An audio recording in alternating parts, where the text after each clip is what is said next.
মধ্যপ্রাচ্যের রণক্ষেত্রে এবার বড় লক্ষ্যবস্তু কুয়েত আন্তর্জাতিক বিমানবন্দর। ইরান সমর্থিত গোষ্ঠীগুলোর ড্রোন হামলায় দাউ দাউ করে জ্বলছে বিমানবন্দরের প্রধান জ্বালানি ট্যাঙ্ক।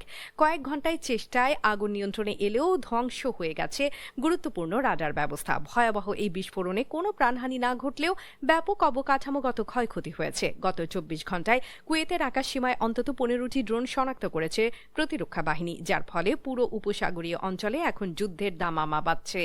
যুক্তরাষ্ট্র, ইসরায়েল ও ইরানের ত্রিমুখী যুদ্ধের আজ এখন কুয়েতের জনজীবনে। ড্রোন হামলায় বিমানবন্দরের রানওয়ে ও যাত্রী টার্মিনাল ক্ষতিগ্রস্ত হওয়ায় থমকে গেছে স্বাভাবিক কার্যক্রম। সেনাবাহিনী জানিয়েছে, একের পর এক ড্রোন হামলার চেষ্টা রুখে দেওয়া হলেও রাডার ব্যবস্থা অকেজো হয়ে পড়ায় বিমান চলাচল মারাত্মক ঝুঁকিতে পড়েছে। স্থানীয় বাসিন্দাদের মধ্যে ছড়িয়ে পড়েছে তীব্র আতঙ্ক, কারণ এখন প্রায় প্রতিদিনই এমন সাইরেন শোনা কুয়েত সিটির সাধারণ ঘটনায় পরিণত হয়েছে। কর্তৃপক্ষ বলছে, পরিস্থিতি মোকাবেলায় সর্বোচ্চ সতর্কতা অবলম্বন করা হচ্ছে।